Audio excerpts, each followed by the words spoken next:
Now देखिए, अब ethanol के बारे में, ethanol is commonly known as alcohol आपका हो गया। Now ethanol is commonly known as alcohol on a large scale industry में। और आपका तो बाजपुर में इसकी है ही फैक्ट्री है आपका नौदेवदेश ना, जहां जहां बेसिकली क्या होगा, शुगर फैक्ट्री होगी, उसके आसपास के दायरे में वाइन की डिस्टिलरी जरूर होगी, आपका फैक्ट्री जरूर होगी। तो on a large scale it is produce, it is produced by fermentation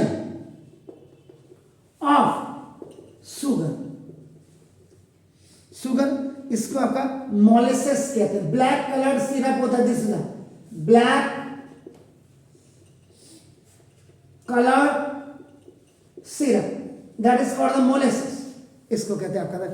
and जो दूसरा मेथड है, फर्स्ट इज आपका fermentation and the second one is आपका नाउ जिसको कहते हैं hydration of ethene. The second member of alkene है आपका नाम। अगर मैं आपको पहले, सबसे पहले, अब मैं यहां इसको सेकेंड में पहले जा रहा हूं, हाइड्रेशन ऑफ इथीन, फर्मेंटेशन की बात मैं बात को करूंगा। तो हाइड्रेशन का मतलब आपका ना देखो, जैसे सिंपल, पहले तो आप इसको समझ लीजिएगा, what is the meaning of the hydration. तो the term hydration means addition of molecule of water. देखो, द टर्म हाइड्रेशन मींस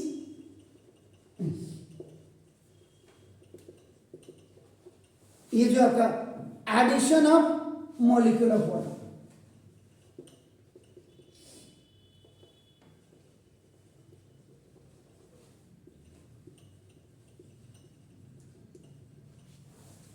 तो इसको भी स्पेशल, कभी कभी शॉर्ट टर्म में व्हाट इज आपका हाइड्रेशन, तो ये आपका होगा। तो basically these days ethanol required for commercial purpose या purposes is obtained by indirect hydration by reacting the water in the presence of the sulfuric acid। ये आपका होता है। तो सबसे पहले देखो ये CH2C double bond CH2, first member of, वैसे तो फर्स्ट मेंबर क्या होगा, मीथेन, लेकिन एल्कीन में आपका क्या होना चाहिए, at least with 2 carbon double bond होना चाहिए उनके साथ, तब जाकर के आपका नाम। तो इसलिए इसको फर्स्ट मेंबर ही मानते हैं। This is the ethene, this is the ethene.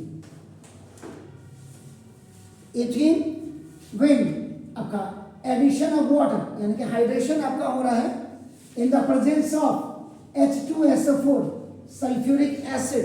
याद रखिएगा आपका नाम, this is the in the presence of है। तो नाम ये क्या बनाएगा आपका नाम, H3C आपका देते हैं।